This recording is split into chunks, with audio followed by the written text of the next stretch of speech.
Welcome to Duality Check, the podcast where two brothers embark on a journey through the realms of scientific inquiry, the mysteries of the past, and the uncharted frontiers of spirituality. Join us as we explore the wonders of our world and beyond, all while embracing the roles of curious bystanders rather than experts.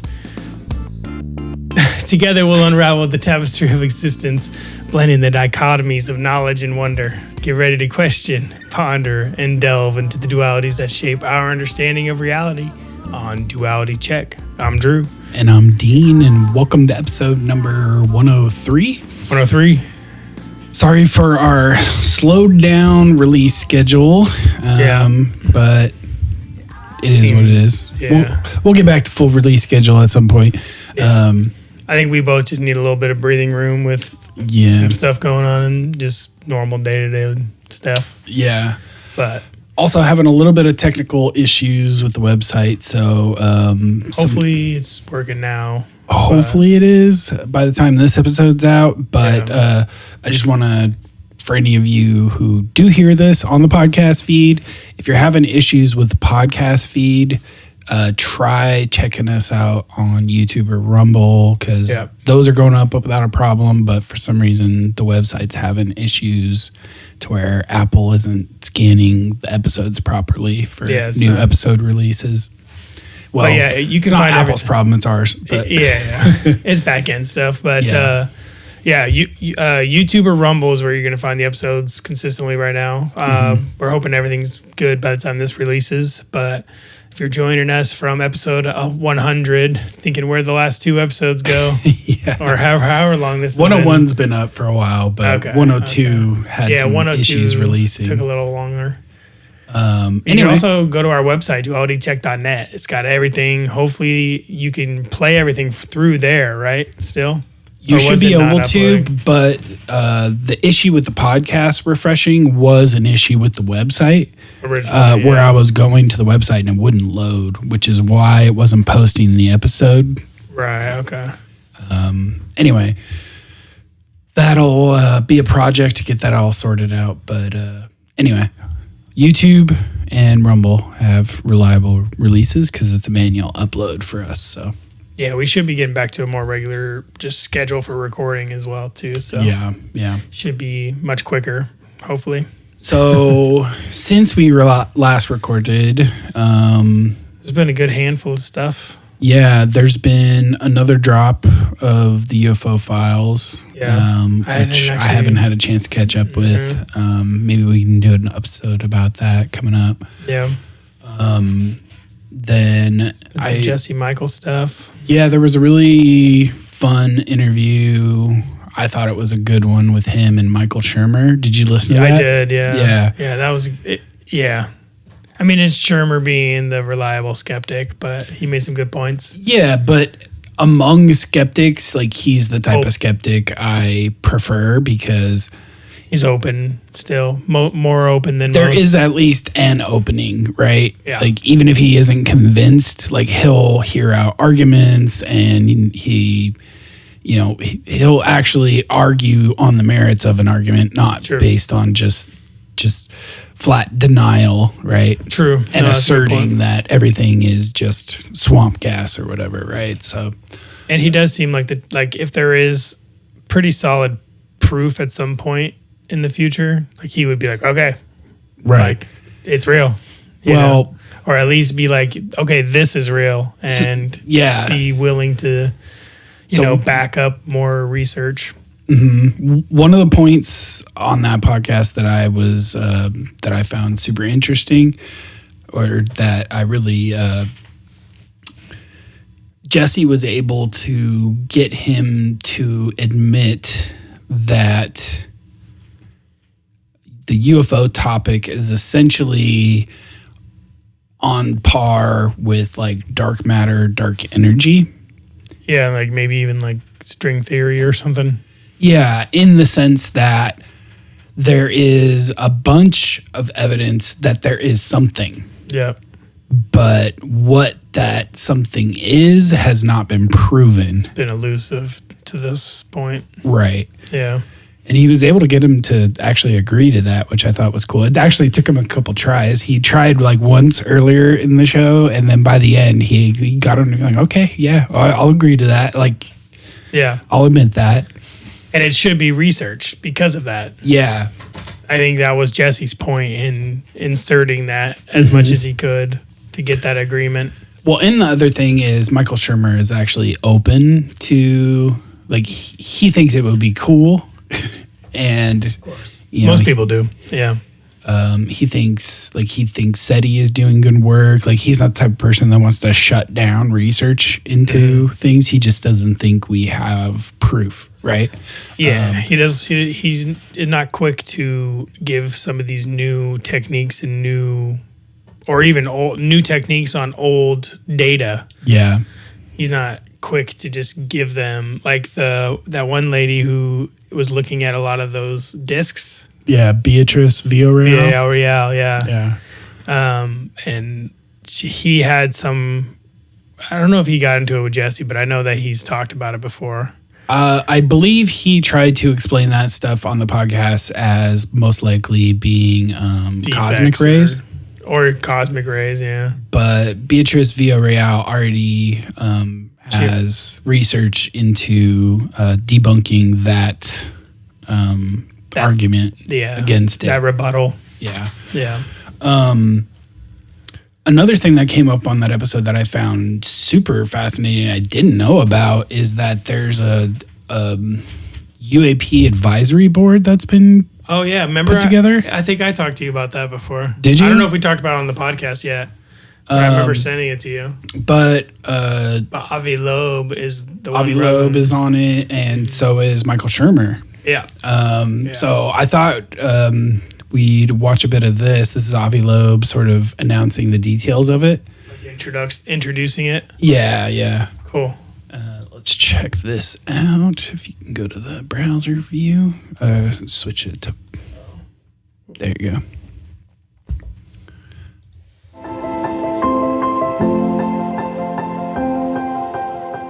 Here is a set of questions that I was asked today about my new leadership position regarding the UAP Science Advisory Council.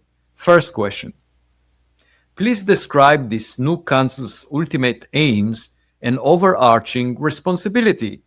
My answer. In support of President Trump's directive on UAP transparency, I was tasked by the White House, the Pentagon's All-Domain Anomaly Resolution Office, AARO, the Office of the Director of National Intelligence, ODNI, the FBI, and the intelligence community to assemble a UAP Science Advisory Council. As of now, the council includes the following members along with their helpful expertise. Professor Carol Cleland, Anomaly Identification. Dr. Richard Cloet, Data Analysis and AI Tools. Dr. Omer Eldadi, Data Management, AI, and Human Psychology. Dr. Tim Gallaudet, Oceanography. Ross Howard, Communication. Ben Lamb, Oceanography and Biology. Dr. Devesh Nandal, Numerical Analysis and Astrophysics. Professor Gary Nolan, Molecular Biology and Material Science. Dr. Michael Shermer, The Study of Anomalies. Dr. Peter Skafish, Anthropology. Professor Matthew Zdidagis, Instrumentation and Data Collection.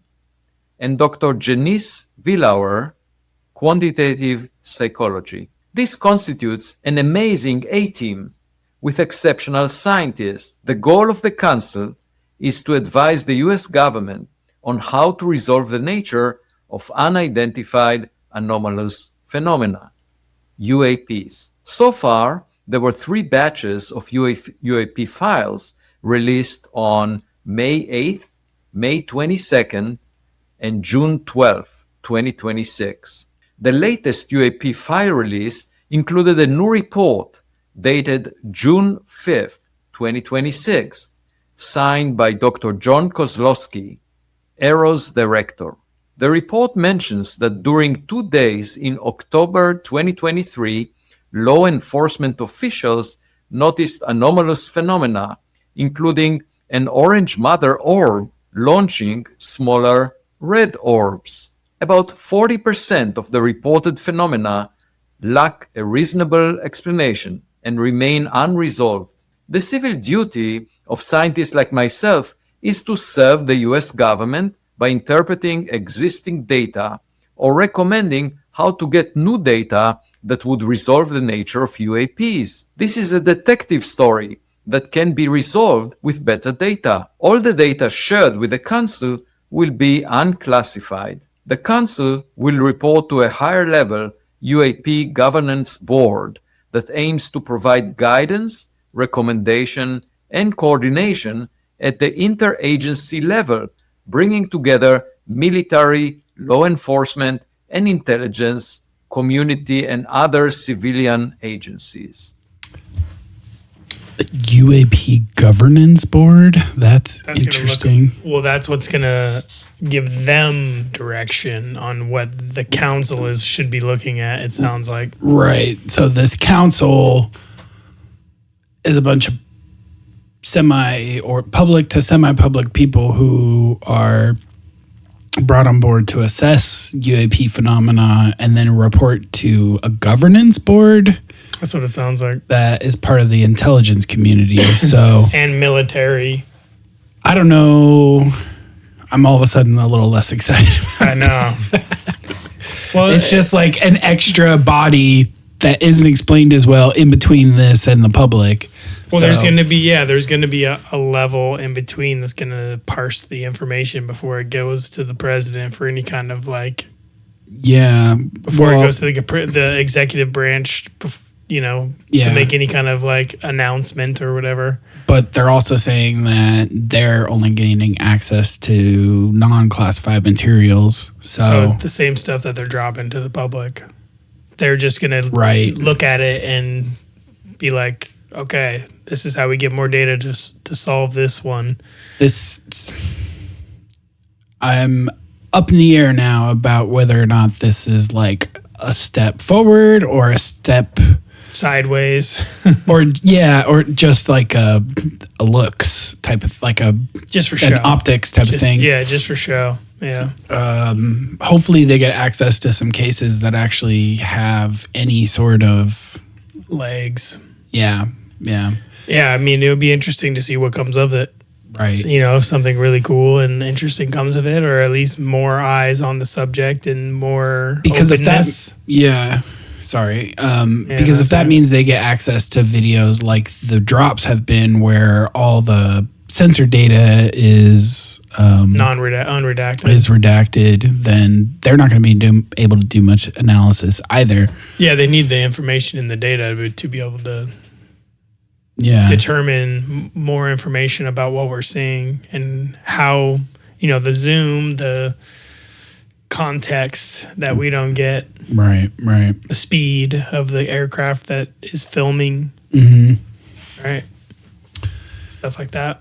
Yeah. The radar data even, maybe, potentially. Do you want to listen to the rest of this? Let's listen to a little bit more. Okay. The mission of the UAP Governing Board is to serve as an interagency body that can use each member's capabilities and unique authorities to cohesively address national security threats posed by UAPs. The Governing Board will also integrate and optimize interagency processes involved in the investigation of UAP incidents and collection procedures used to analyze UAP data to ensure more effective support to ERO. The UAP Governing Board, which will get advice from the Science Council, as well as other committees, will assist in the timely coordination of declassification of UAP-related information. I'm honored to serve my country and help Aero resolve the UAP mystery.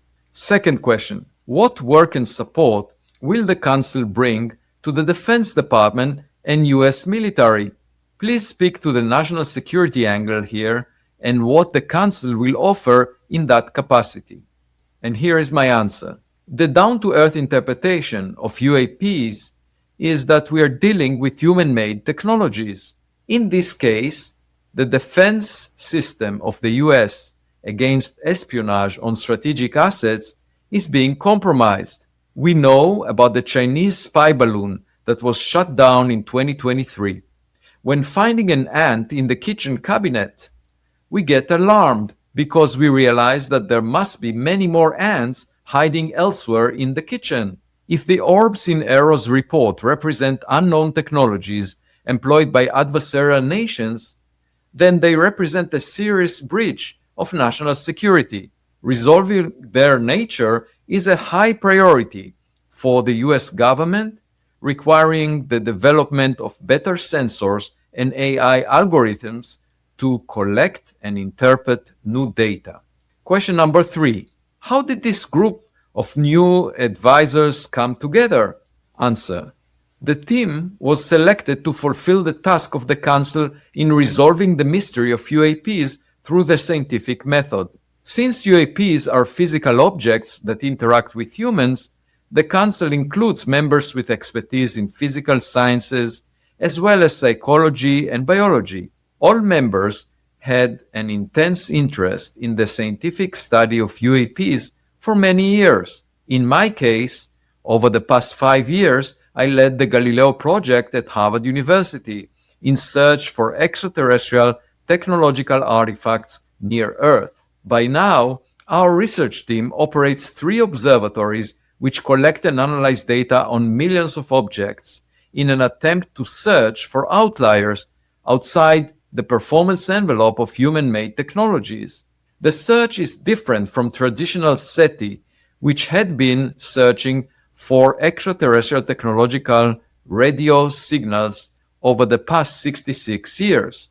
The disparity between the search methods is akin to the difference between searching our mailbox for packages compared to waiting for a phone call. Question number 4. How often is the UAP Science Advisory Council meeting? And what do you need from the administration to be successful in the near term? Answer. The frequency of the Council's meetings is yet to be decided. We will make the best lemonade out of the lemons we're given. Question number 5. Is there anything else worth noting or that you would like to add? My answer.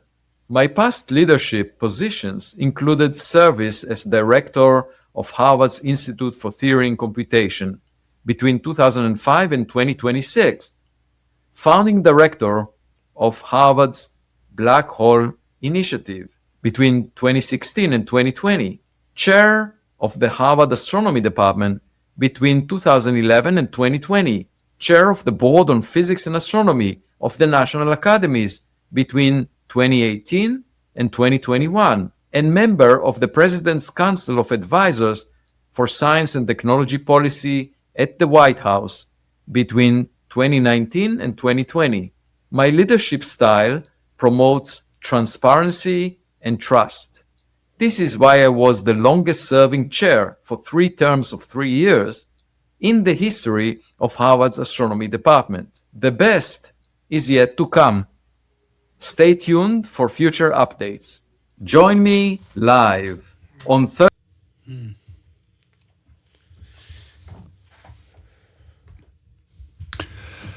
Yeah, I mean, we'll see what comes of it, I guess. Yeah. Be interesting to see. I mean, like you said, they don't even know how much they're meeting, what their budget is.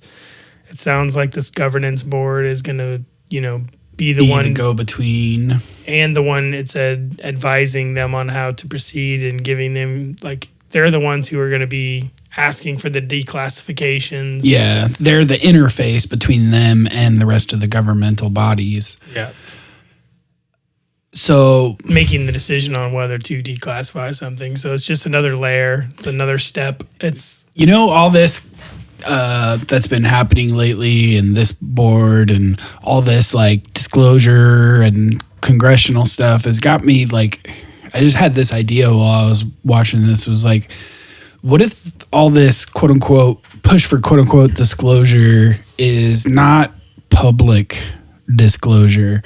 What if what these people mean when they're saying disclosure is actually disclosure from out of the tight-knit legacy programs into the government more broadly, but still classified? Or maybe back into the government, some might say. Yeah, right. Depending on where or how that was all structured before. But yeah, I mean, I would have to assume that the government was involved early on, but knew that in order to keep it secret for a long enough period to reverse engineer it, potentially, right? They would need to put it in the hands of a private organization that doesn't need to adhere to.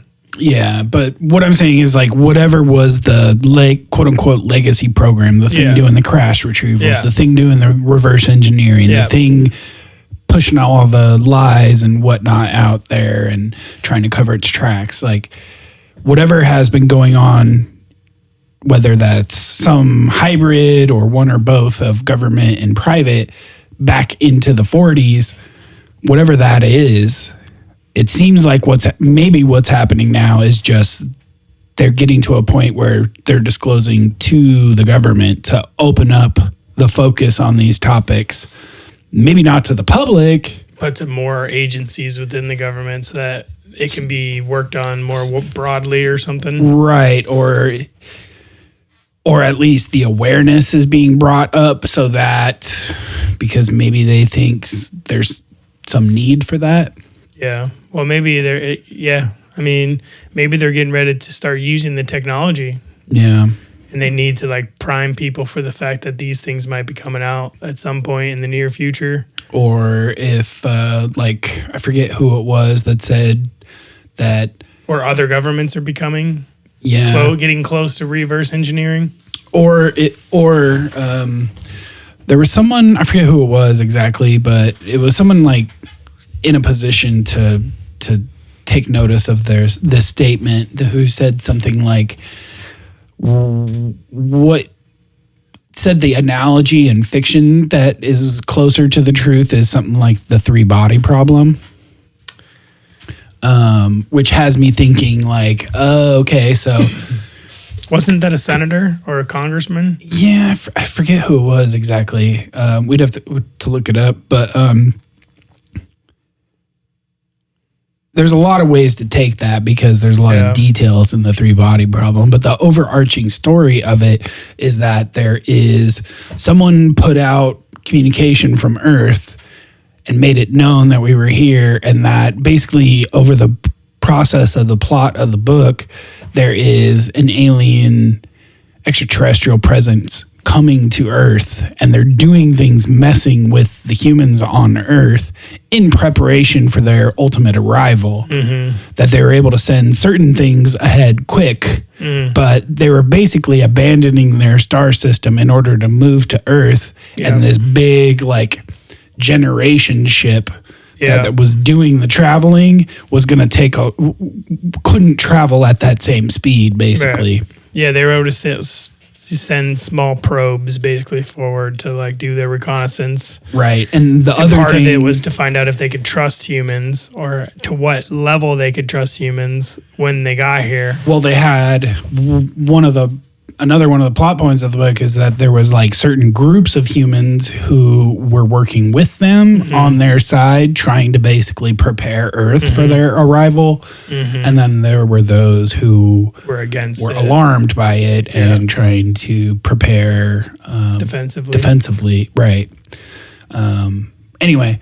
Yeah. So, which is a crazy thing to think. Like if it's close to that, if like it's at that level where we are, some other species is now aware of us. If that's the actual truth of the matter, or if it's related or somewhat Yeah, or if it's similar, but like maybe Yeah. they're still, benevolent, and maybe they're not looking to harm, but it's still the same thing. They're traveling from very far away. They're sending these probes to come get intelligence and connect with, like, maybe these grays they're able to shoot them way off because they're not like a biological thing that's going to like break down at the speed of light, moving so fast. So it can send or them they out. can be like 3D printed or constructed on site because they would be liquefied by the hyper acceleration or something. Right. So once the ship or whatever it is gets there, it can like 3D print them into the cockpit, and then they go off and do their mission. Anyway, the reason I brought that up because, whether or not it's like technology that's ultimately going to come out and they're prepping for it, or maybe it's something more like that where there's some sort of timer on the arrival, the point where they won't be able to keep it a secret anymore. They can't hide it anymore. Yeah. So they need to get on top of it to make it look like they weren't the bad guys trying to keep it from us the whole time, or at least bring it to the rest of the government's attention so that like okay guys, we're at a point where we need to mobilize a little more.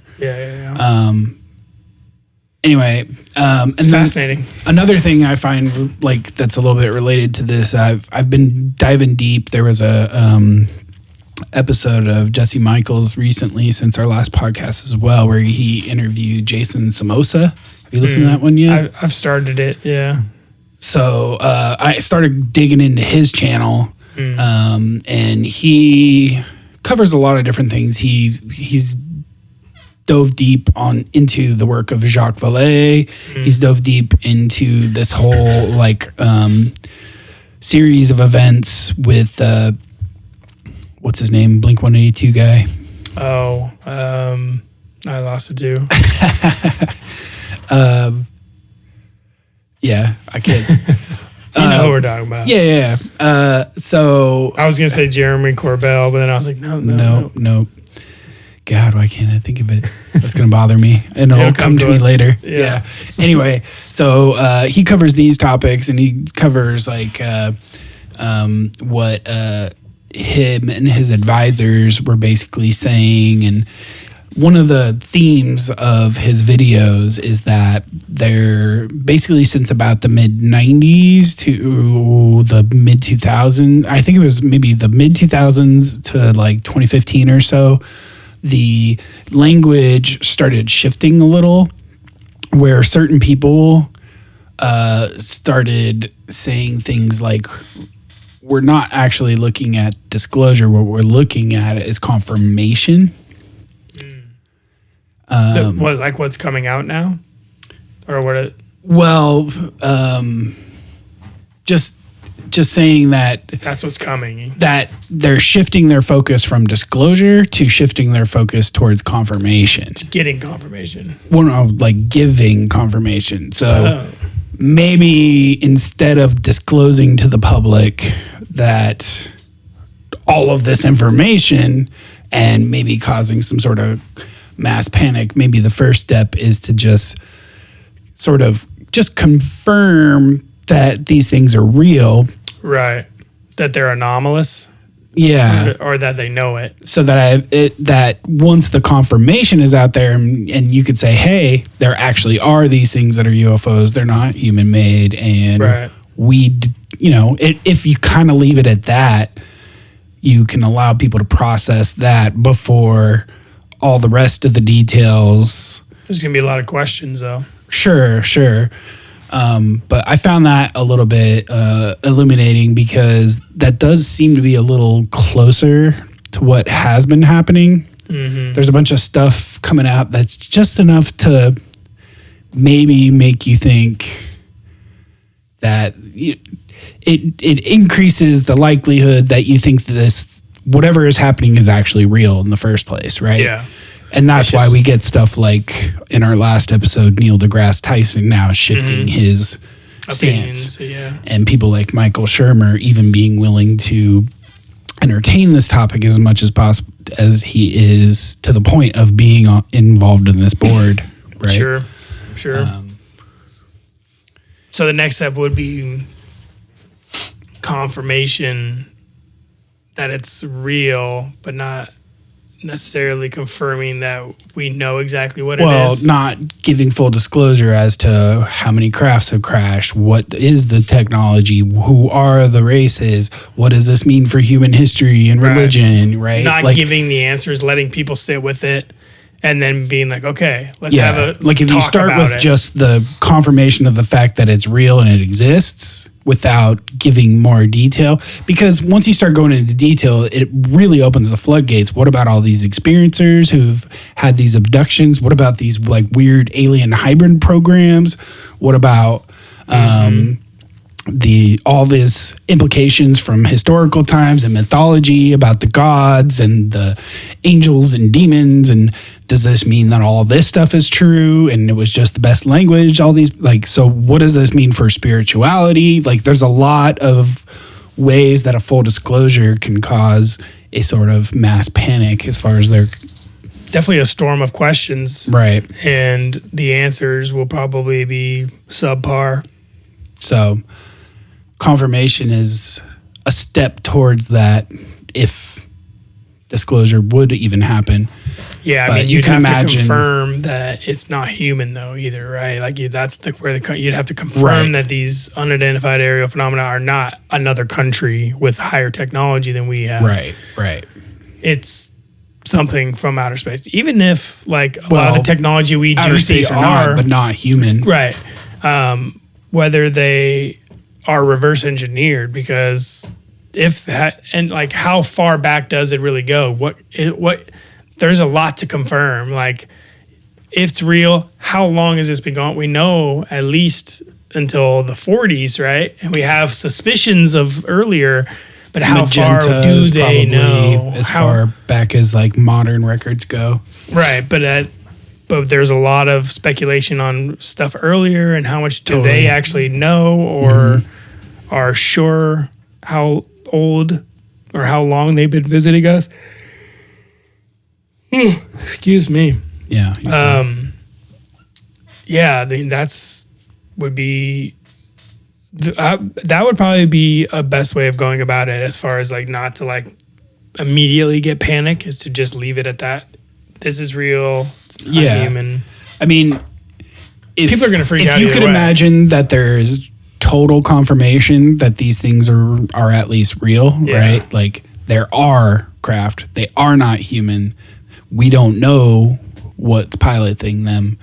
And if that was just like, Or where they come from. if that was just a fact now that humans had to live with, not alone. We're that not alone. would start to change the Conversation. the conversation, right? Like, right now it's people like us and nerds who are into this sort of science fiction-y topics and different. There are certain people that this topic appeals to who have a pretty high level of conviction, but if you didn't need to be like processing probability on this being true, and you could just start with the baseline assumption, It's true. this is real, Yeah, then you can save a lot then of what brain is that power. going to do to change the nature of the conversation? Yeah, because then people like us and other podcasters and everybody else will be like asking really deep questions and talking to scientists with that knowledge. Well, what would that do also for their recruiting efforts for getting people to do research into these topics as Oh, well yeah. within the government? Oh, it would be huge. I think if they can confirm that, Dude, how many Scientists scientists would and be- math nerds who would go into boring university jobs would be like, nah, I'm going into the government so I can push these skills towards figuring out what the hell this is, right? yeah, being on the front line of that. Which is not really an option when it's like, well, I don't know if it's real or not. You know? I mean, it is, but it's not really a lucrative option. It's, Well, it's just like you don't make lifetime career decisions based on the chance that Sure, maybe something is real. And if you happen to Unless you're position Fox yourself Mulder. here, but if they're actually looking to expand the effort, then confirmation goes a long way towards that as well. I wonder what that would look like, dude, because confirmation would have to be enough to suffice the scientists.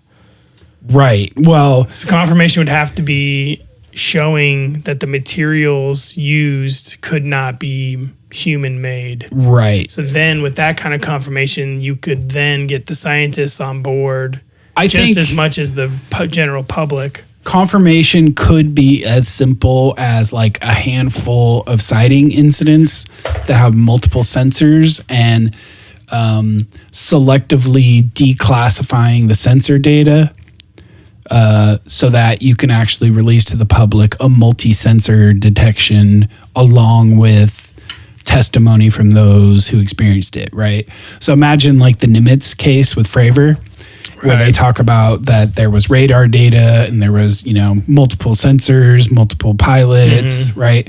Now imagine they decide that's one of the cases they're going to use as confirmation.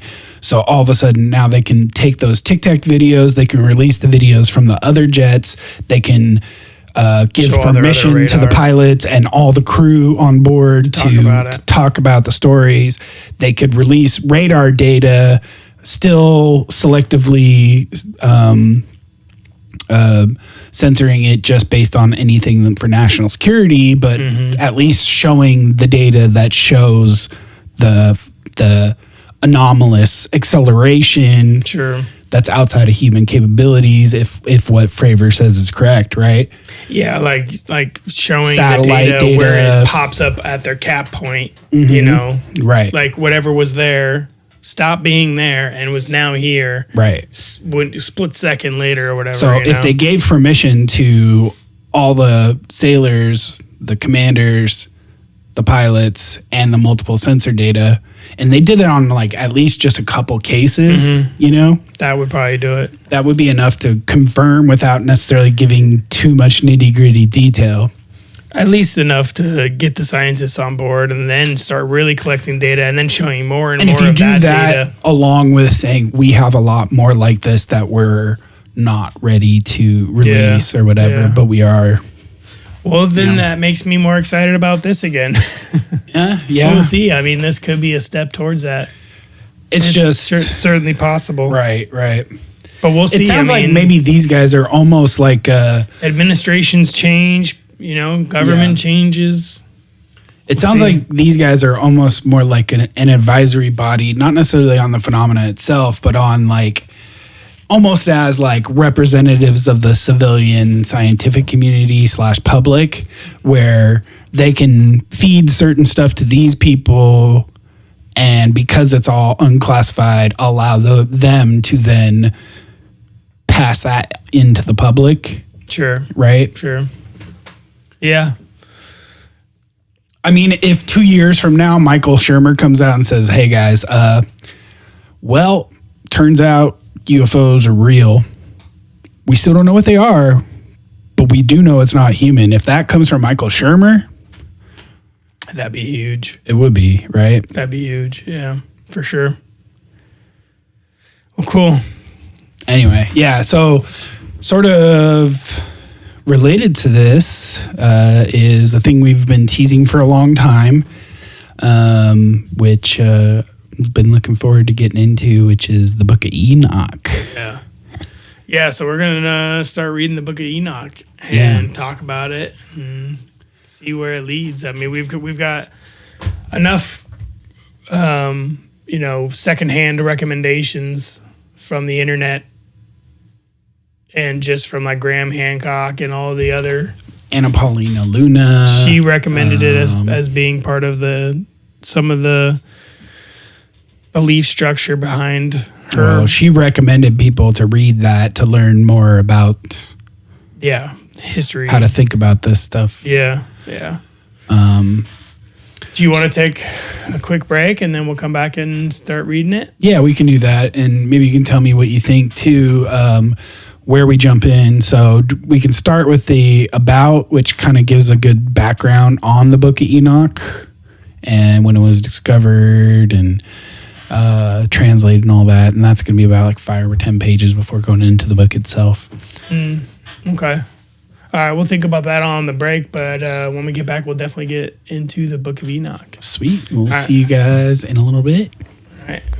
Enjoy. Reborn. Yeah.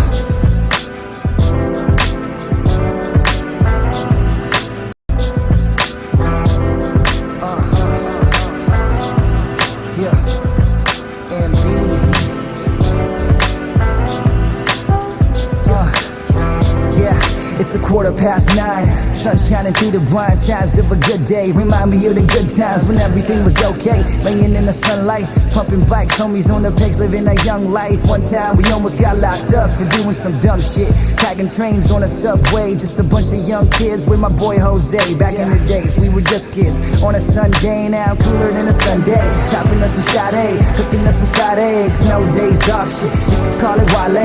Pare, ano ba ang nangyari? Di na tayo bago naglalaro sa kalye. Kumusta na si ate? I heard she got a kid on the way. I hope she grows to be like you one day. Minus the pain that we went through, all the places that we've been to. This is for the dollar, many days that we ate through. Stay dedicated for the place I was raised to. Appreciate every plate full of food, I am thankful. It's the simple things in life, I am grateful. Humble beginnings, this is why I'm forever faithful. Stay true to life, I love you when I hate you. Spread you like the wings of an angel, fly with me. We can take the skies, you and I, we correlate and coincide. It's Sunday vibes when I'm with you. Exactly how I feel, like Sunday morning jazz running through my ears, and you put me at ease like the beats that I rock with. Peace to my homies still back on the islands, grinding, fighting every single day. But no matter what they say, you gotta keep on surviving. You gotta keep on shining. But for now, just let that Sunday vibes in.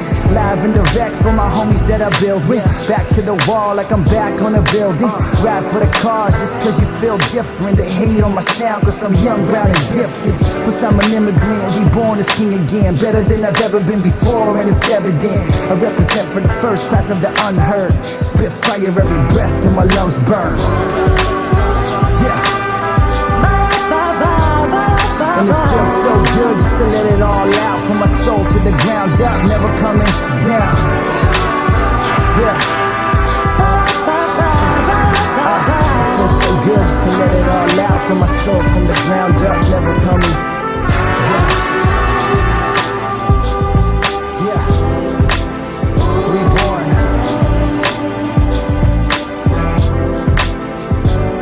I dedicate this to everyone I've ever encountered. This is for you. Up rockers, my family.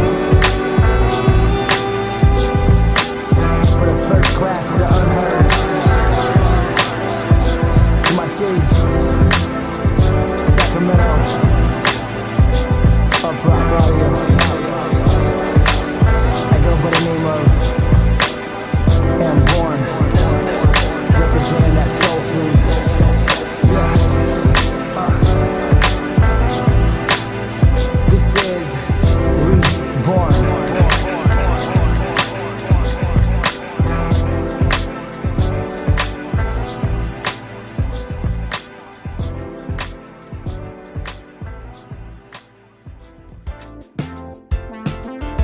Oh yeah, I forgot about this little outro Bonus part. track. Yeah, I think this is the last track of... Is it the last track of the album? I think so. It must be. He did his whole like Yeah. outro, Mm-hmm. doing all the shout outs. This part's groovy. Boom, boom, boom, boom, ba-dum. Boom, boom, boom, boom, ba-dum. All right. Welcome back. Welcome back. So we decided to just go straight in. So why not? Book 1, The Watchers.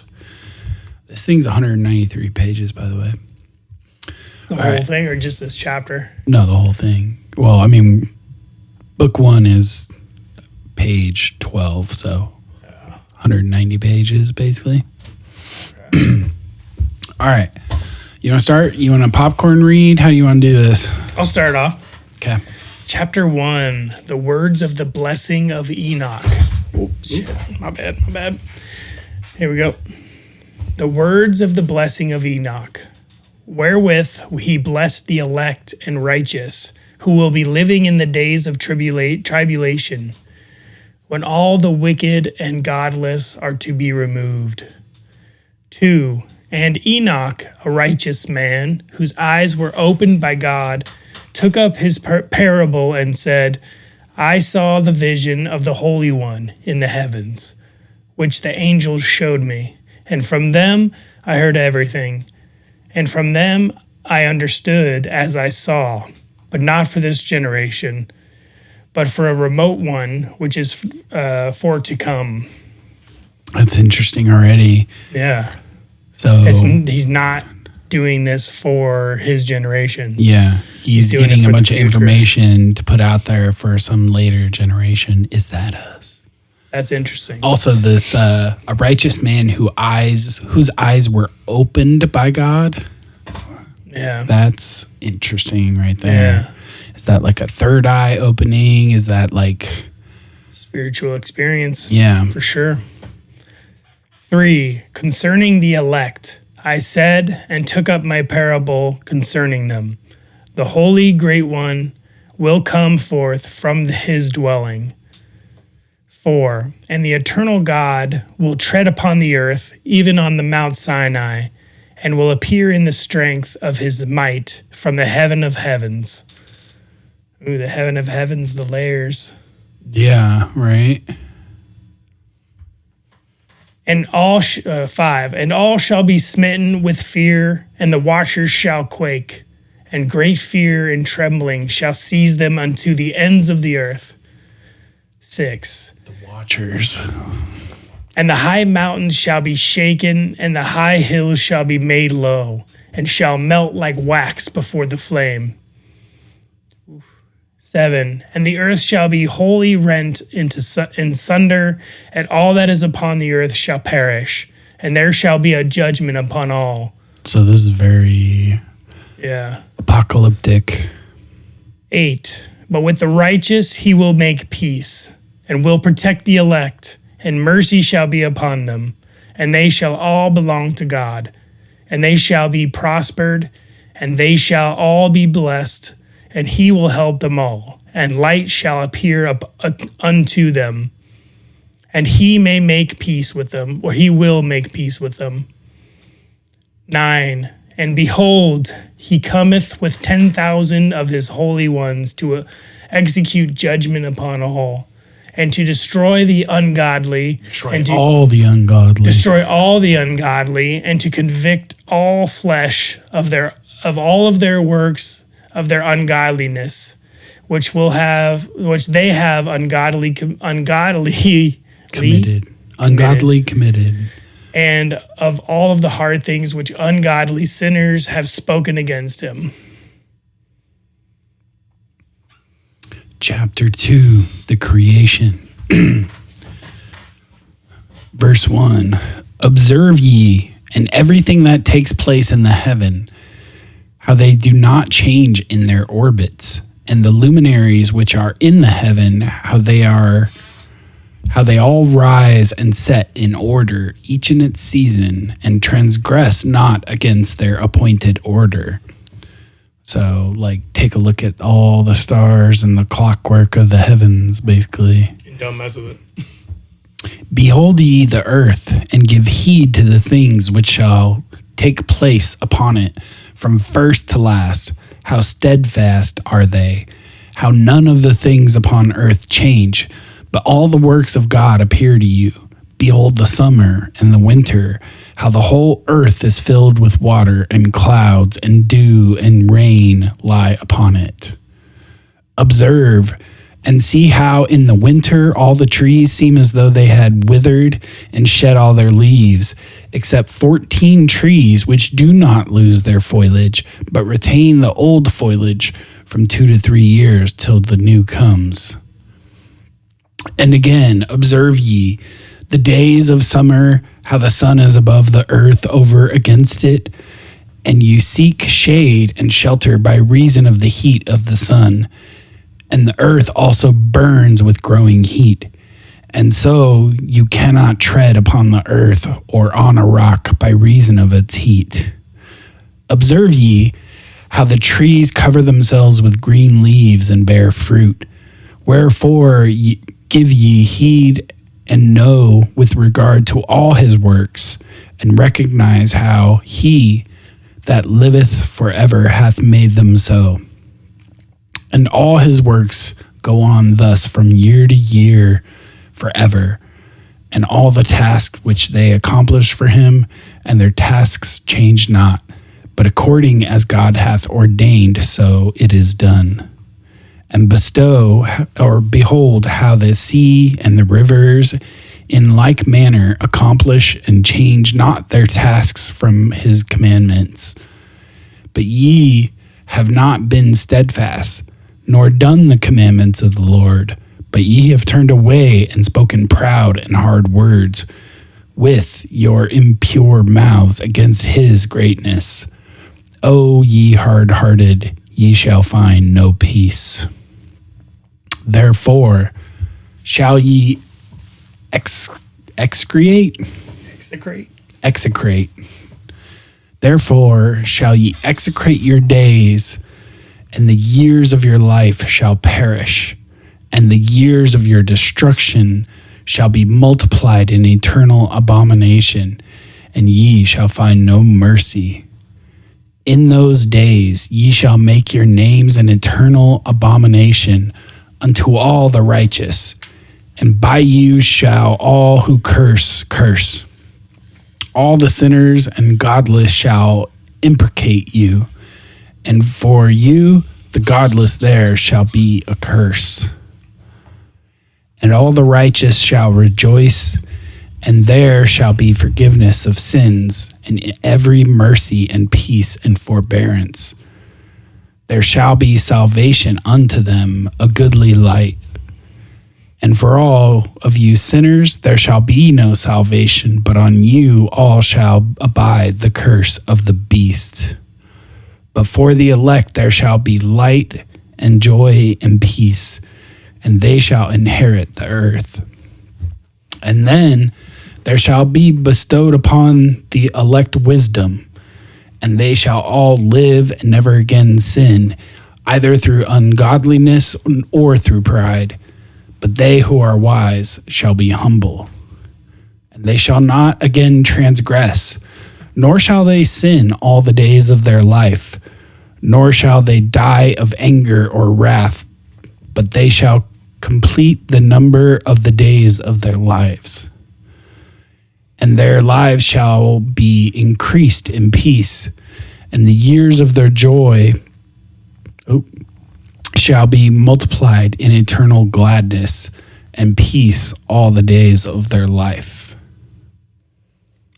Chapter 3, Fallen Angels, verse 1. And it came to pass when the children of men had multiplied, that in those days were born unto them beautiful and comely daughters. Verse 2. And wait, real quick, before we go into this, because this is where it starts to get into the weird like angel stuff. Yeah. So the stuff before this, it seems to be talking just about like a coming apocalypse basically, and like a coming judgment where people who are godly and ungodly right, are separated. Some will be struck down and some will be shown mercy. But the words that they choose to describe the remainder of the lives of the chosen shows less humanness as far as like taking away all their sin and taking away all their choices and making, not that it's a bad thing, I'm just saying like it seems to be taking away that choice. Yeah, it's saying that once this happens, they'll never sin again. Yeah. Which is either of ungodliness or, what did it say, pride. Which sounds a little concerning. Yeah, right. That's what I was getting at. Yeah. Yeah. How would that be? Just because they're so enlightened? Is that what it's trying to imply? And if they were enlightened, would they feel that way? Yeah. Or is it more like, is this some 1984 Brave New World shit where like when this happens, if you've been loyal to God or whatever, you've been quote unquote godly, whatever that means, then you won't even have the option to sin anymore. Like, takes away the human, it seems to take some nature away from your existence, your humanity, your free will. Yeah. Was there? Do you want to? You ready? Yeah. So verse 2, and the angels, the children of the heaven, saw and lusted after them, and said to one another, come, let us choose us wives from among the children of men, and beget us children. And Samjaja, who was their leader, said unto them, I fear ye will not indeed agree to do this deed, and I alone shall have to pay the penalty of a great sin. And they all answered him and said, let us all swear an oath, and all bind ourselves by mutual imprecation, not to abandon this plan, but to do this thing. So, sounds like some sort of rebellion. Yeah. Well, also, I just want to point out how stark the transition from chapter 2 to chapter 3 was. Yeah. Chapter 1 and 2, 1 was like establishing this coming Armageddon, and 2 was talking about how the people will either be godly or not and be judged. So, yeah. But then chapter 3 here, all of a sudden, we're just into talking about these fallen angels. Right. So it is a stark. Yeah, you're right. It does seem like maybe this would come at the end if this was put together in a structure of storytelling. Well, it's going to spend a lot more time on the fallen angels here. Yeah. But I just wanted to point out the harsh transition between those two chapters.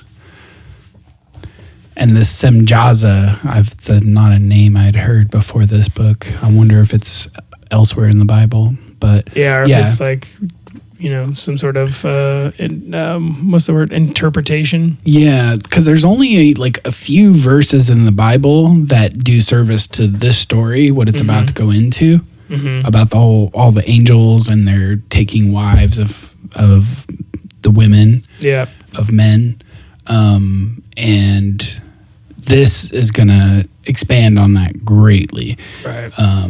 It's not going to stop with just that fact. Yeah. Well, I'm pretty sure the Bible, where it is mentioned, is just a couple lines where it's saying that in those days that the sons of man came down and took wives from the women, and that the Nephilim, they made the Nephilim basically. And then it kind of just moves on. It doesn't really dwell on it much, and it doesn't go into detail. But that's what this is about to do. Okay. 5. Then swear they all together and bound themselves by mutual imprecations upon it. And they were all 200 who descended in the days of Jared on the summit of Mount Hermon. And they called it Mount Hermon because they had sworn and bound themselves by mutual imprecations upon it. I wonder what that means. I wonder if there's some etymological meaning of the word Hermon. Or Mount Hermon. Well, mounting on a Hermon, maybe there's I think it's more that the word Hermon has something to do with binding and swearing. Yeah. Or mounting could even too, you're taking upon, you're mounting something. Yeah. You're mounting an expedition, you're mounting a Hermon. But yeah, they're coming down and they're like, hey, these women are pretty hot. Let's all make a deal because we're gonna get in trouble. We're gonna do this. Let's do it together. We're not gonna turn back. Yeah, right. Nobody's gonna snitch. Yep. So number 6, and these are the names of their leaders: Samlahaz, their leader; Araklaba, Ramel; Kokable, Tamlel, Ramlel, Daniel, Ezekiel, Barakijal, Ashal, Armaros, Batarel, Ananel, Zaklel, Samsapel, Satarel, Terel, Jamjael, Sarael. These are their chiefs of 10. I hope I didn't. I mean, if I butchered those, clearly, please tell me. Yeah, I mean, I know I butchered it all. One thing to point out is that all but the first 2 have L. Yeah. And I believe L is a root word. Yeah. That means something specific.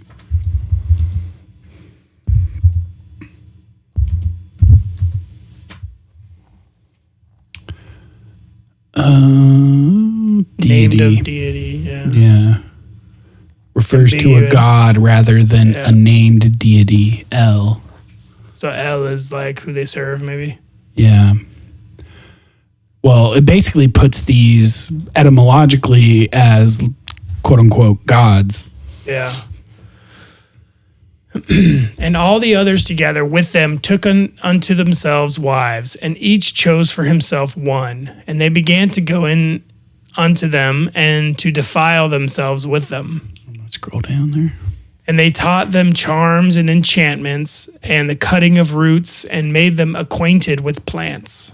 And they became pregnant, and they bare great giants, whose height was 3,000 ells, who consumed all of the acquisitions of men. And when men could no longer sustain them, the giants turned against them and devoured mankind. So this is interesting. So it talks about the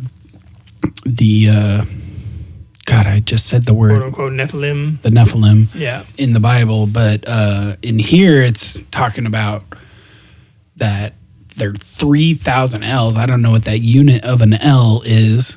Yeah, I think I heard one time on a podcast when they mentioned this that they kind of equated it to like 30 feet or something like that. Okay.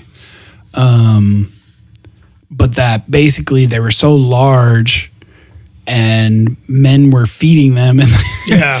they were eating up all the food to the Everything. point where they ended up eating the men, which is crazy.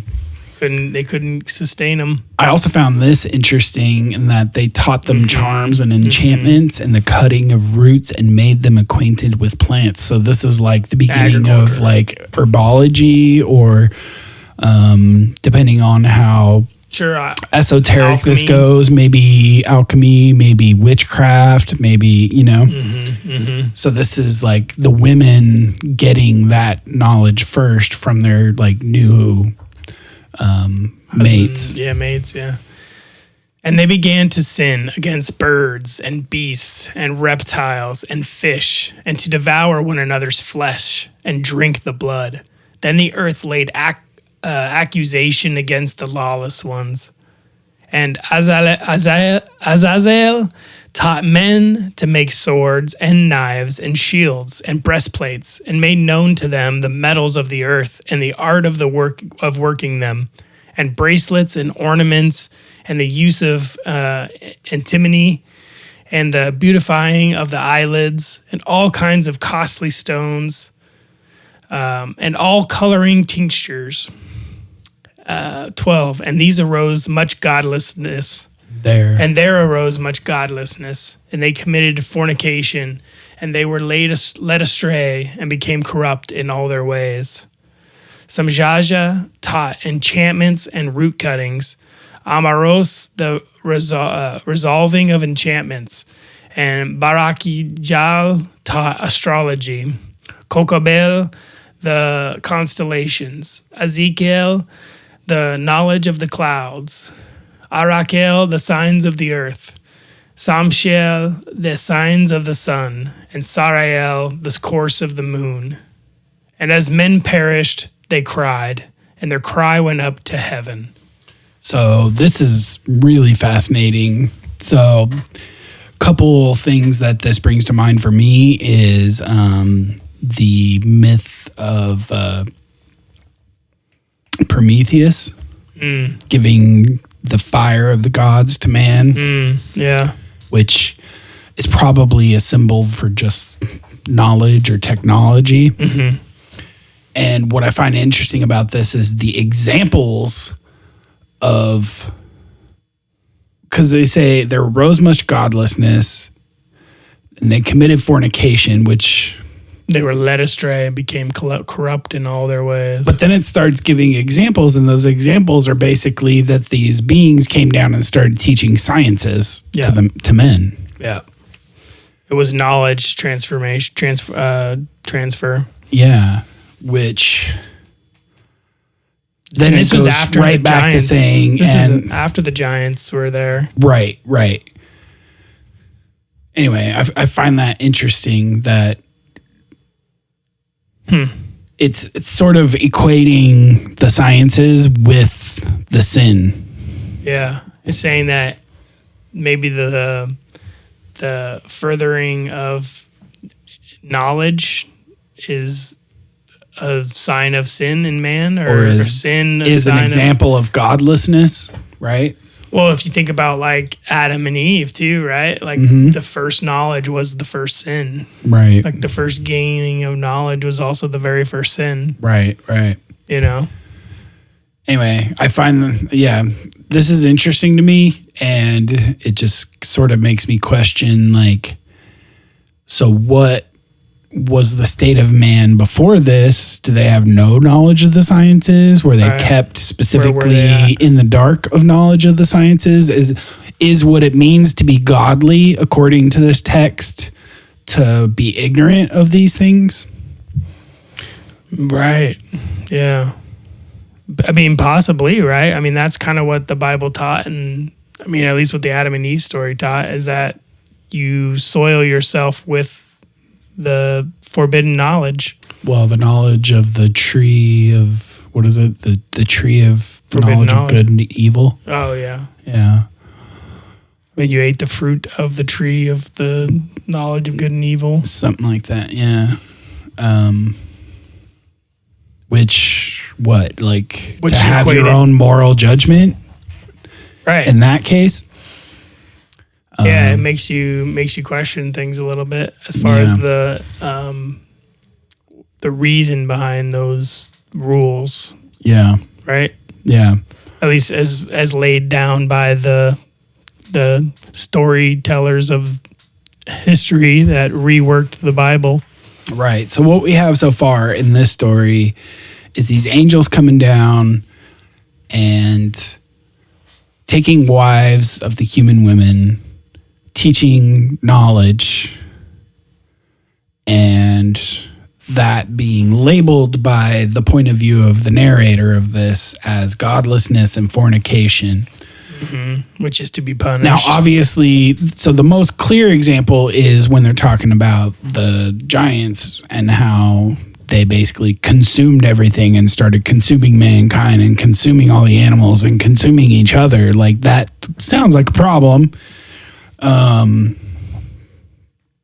then right after that, it's going about this knowledge sharing and giving that as an example of a problem too. So, so as far as like my math to try and like figure out like who are these like deities that came down, these angels, these quote unquote elves, these gods, right? Yeah. Like, are they? It's really simplistic to label as good or evil, but antagonistic or not towards mankind. And what is their, so. What's their ultimate goal for what they represent? Yeah. Right? Because like it almost reminds me of Waspy when early on it said the heaven of heavens, who, you know, God is the you know, occupant of the heaven of heavens or whatever. Right. They might be part of this lower heavens. Right. That are the, you know, meant to be the eyes and the ears, or the sort of spiritual governance or whatever. Yeah, and they went rogue. And they went rogue and came down and got physically involved. Right. Which is very interesting. You know, you have to take into account that you don't know who wrote this and what point of view it comes from. And well, we do know it was written down a long time ago. If you're making an assumption that this is sort of documenting some sort of historical event, right, then taking into account what side is more on the side of good or of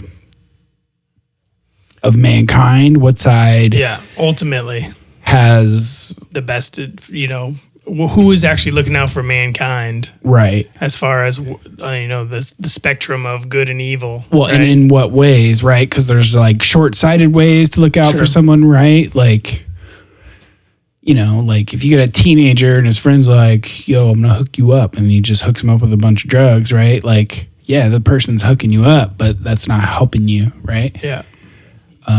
But then on the opposite end, I don't know. They're there's telling just you different can't. ways. Yeah. So is it true that sciences are essentially equatable with like sin and ungodliness and separation from source. Is the God they're talking about here, whatever hierarchy they're sort of rebelling from, is that the God, the creator of the universe? Or is this some sort of like other God? Galactic bureaucracy? Yeah. We don't know. Is this the governance board? Right. You know? Just to tie it all back in together. All right. Chapter 4, Intercession of Angels. 1. And then Michael, Uriel, Raphael, and Gabriel looked down from the heavens and saw much blood being shed upon the earth, and all lawlessness being wrought upon the earth. And they said to one another, the earth made without inhabitant cries, the voice of their cryingest up to the gates of heaven. And now to you, the holy ones of heaven, the souls of men make their suit, saying, bring our cause before the Most High. And they said to the Lord of the ages, it's an interesting title, Lord of lords, God of gods, King of kings and God of the ages, thy throne of thy glory standeth unto all the generations of the ages, and thy name holy and glorious and blessed unto all the ages. Thou hast made all things, and power over all things hast thou. And all things are naked and open in thy sight, and thou seest all things, and nothing can hide itself from thee. Those are really interesting title. What I'm focusing on there is God of gods, which is yet another implication of like layers and orders of God titles. The King of Kings, the God of the ages as well, because, you know, as ages go on, there's other gods fulfilling the gods, you know, capital G gods needs and... Yeah. Thou seest what Azazel hath done, who hath taught all unrighteousness on earth, and revealed the eternal secrets which were in heaven, which men were striving to learn. And Samlazaz, to whom thou hast given authority to bear rule over his associates. And they have gone to the daughters of men upon the earth, and have slept with the women, and have defiled themselves, and revealed to them all kinds of sins. And the women have borne giants, and the whole earth has thereby been filled with blood and unrighteousness. And now, behold, the souls of those who have died are crying out, making their suit to the gates of heaven, and their lamentations have ascended and cannot cease because of the lawless deeds which are wrought on the earth. And thou knowest all things before they come to pass, and thou seest these things, and thou dost suffer them. And thou dost say to us what we are to do. Not say, yeah. Oh, and thou dost not say to us what we are to do to them in regard to these. That's an important distinction. Yeah. So I found this interesting too.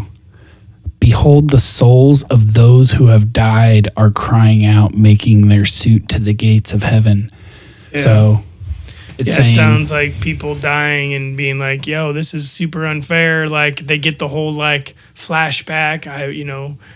Your whole life flashed before your eyes. You see the truth and things, and you're like, whoa, like these freaking gods came down. They taught us all these stuff. Like, why am I being punished? Like, like idea. Right. And they're all just like, this is like, hear us, hear our case, Yeah.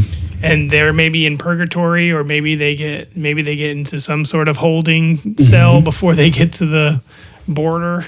And remember, at the start of this chapter, the people who are making this supplication to God are the four archangels, Michael, Uriel, Raphael, Gabriel. Yep. So they are basically saying, hey, we're hearing all of these supplications from the men who have just died, and they're crying out. Dying, right? Yeah. And we're passing this on to you, and you're not telling us what to do. But you clearly know everything. You're God, right? And he feels it. Like they even specified at the end there, they were saying that we know you hear, we know you see, we know you feel what is happening. Right. Why doth you not rule on it or whatever? Right. They're asking for a ruling, basically.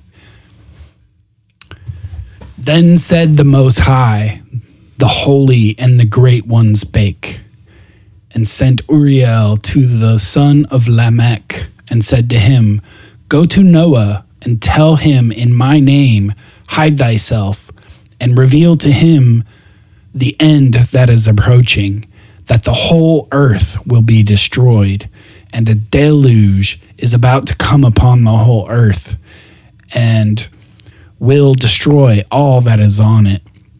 And now instruct him that he may escape, and his seed may be preserved for all the generations of the world. And again the Lord said to Raphael, Bind Azazel hand and foot, and cast him into the darkness, and make an opening in the desert, which is in Dudael, and cast him therein, and place upon him rough and jagged rocks, and cover him with darkness, and let him abide there forever, and cover his face that he may not see light. And on the day of the great judgment, he shall be cast into the fire. And heal the earth which the angels have corrupted, and proclaim the healing of the earth, that they may heal the plague, and that all the children of men may not perish through all the secret things that the watchers have disclosed and have taught their sons. And the whole earth has been corrupted through the works that were taught by Azazel. And to him ascribe all sin. So he's saying, not everybody's going to die. We are going to heal it by allowing you to continue to know what you've been taught. And so, like, the knowing will still be there, like it said. And the children of men may not perish through all the secret things that the watchers have disclosed. So they're not dying for that. So not all the children of men, even though these know these things are going to die, as long as they're the seed of Noah. And there are a few others that probably survived, though, right? Right, but he's specifically saying the seed of Noah is the ones that are going to survive, and that ascribe all sin to Azazel, say basically all this is his fault. Yeah. And to Gabriel the Lord said, Proceed against the bastards and the reprobates, and against the children of fornication, and destroy the children of the watchers from amongst men. Send them one against the other, that they may destroy each other in battle. For lengths of days shall they not have. And no request that they make of thee shall be granted unto their fathers on their behalf. For they hope to live in eternal life, and that each of them will live 500 years.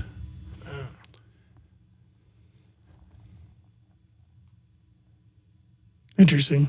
Yeah. So basically, They're make in the a remaining eternal angels, fallen angels, fight against each other. And they live for 500 years fighting each other in like damnation. Yeah.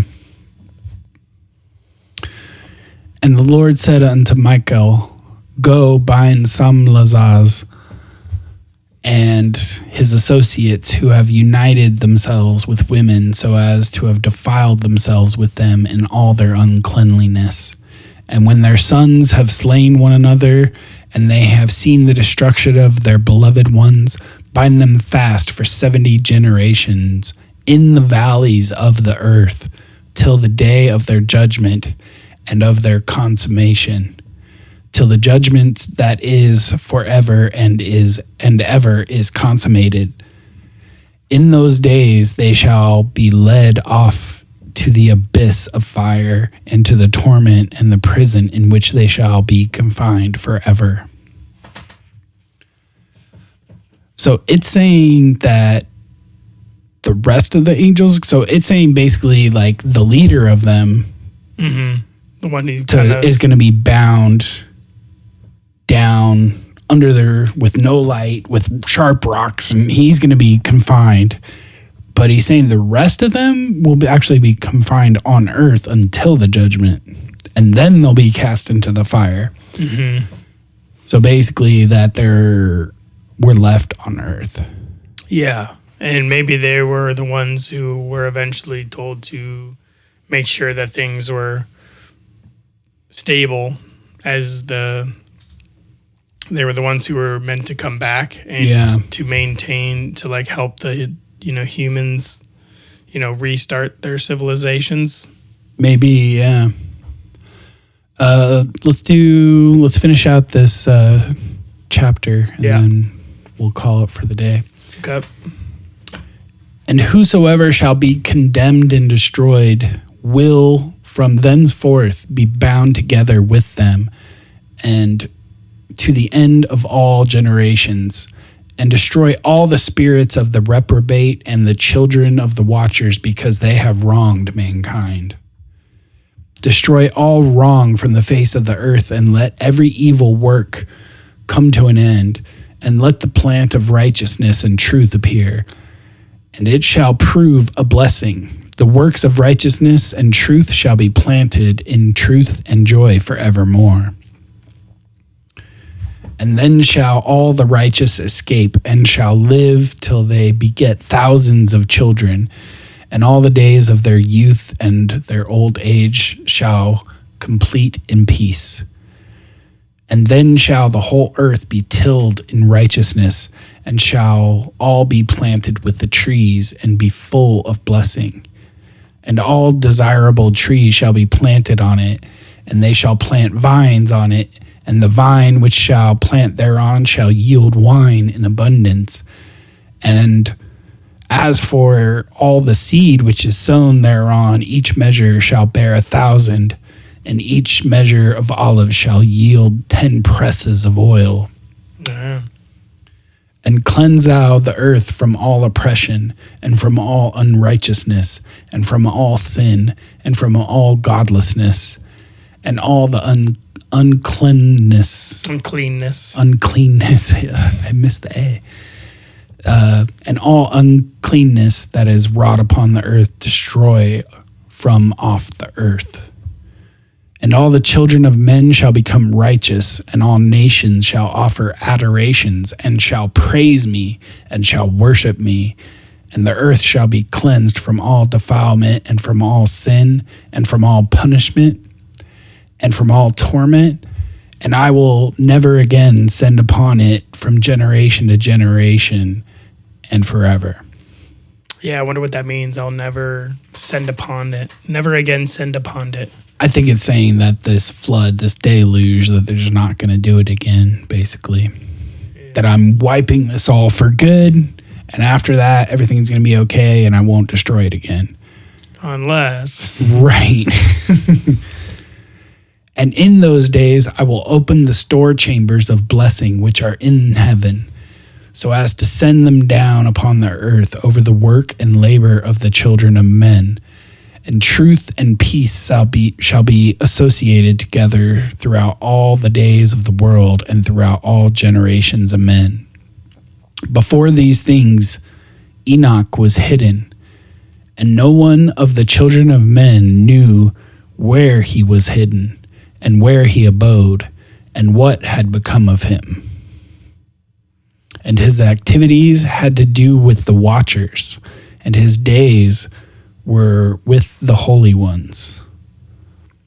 And I, Enoch, was blessing the Lord of majesty and the King of the ages. And lo, the watchers called me, Enoch, the scribe, and said to me, Enoch, thou scribe of righteousness, go, declare to the watchers of the heaven who have left the high heaven, the holy eternal place, and have defiled themselves with women, and have done as the children of earth do, and have taken unto themselves wives. Say to them, Ye have wrought great destruction on the earth, and ye shall have no peace nor forgiveness of sin.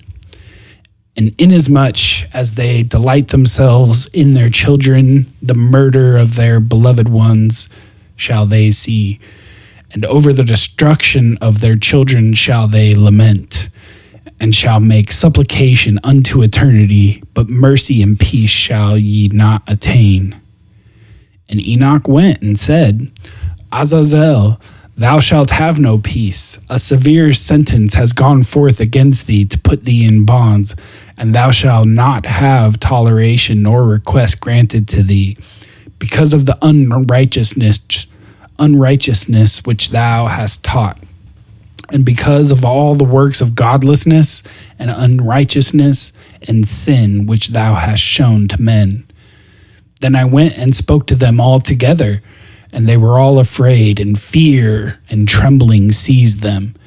And they besought me to draw up a petition for them, that they might find forgiveness, and to read their petition in the presence of the Lord of heaven. For from thenceforward they could not speak with him, nor lift up their eyes to heaven for shame of their sins, for which they had been condemned.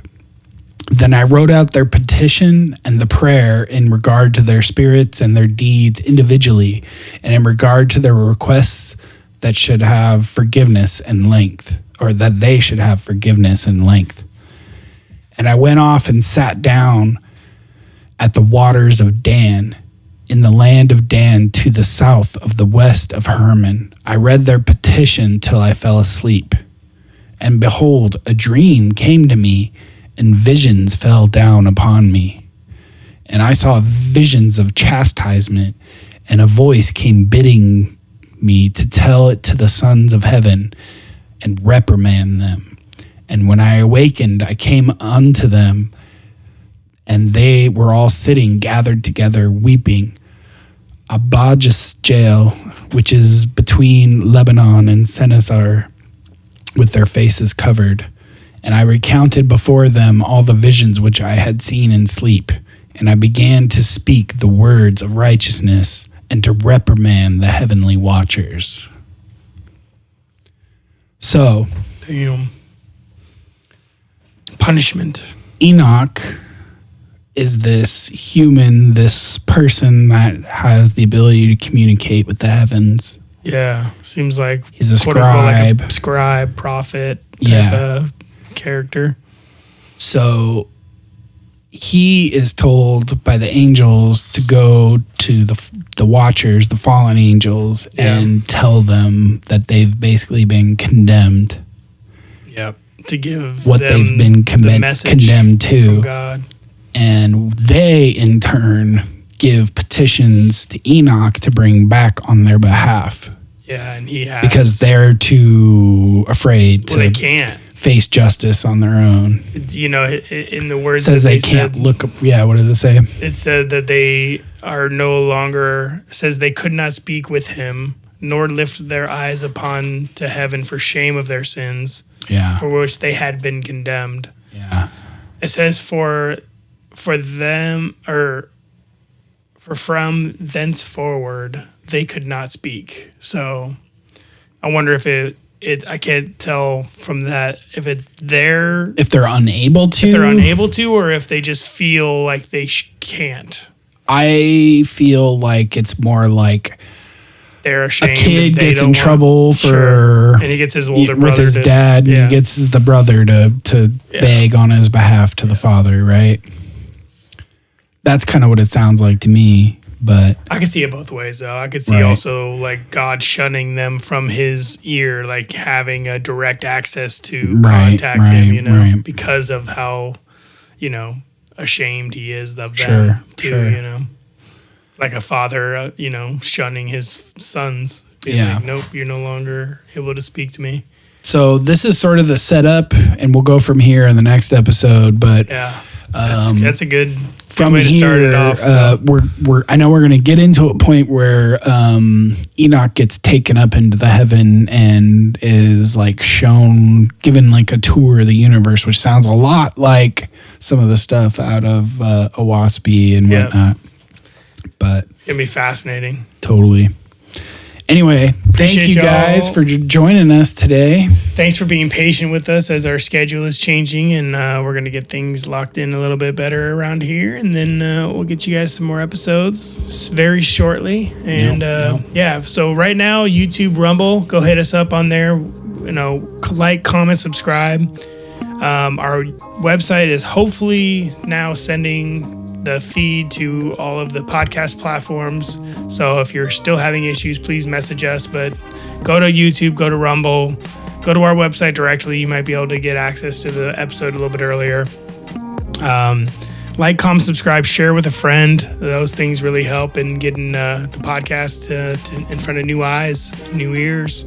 Totally. Well, thank you guys, and look forward to seeing you next week where we cover some more of the book of Enoch. All right, y'all. Have a good night. Later. Adios.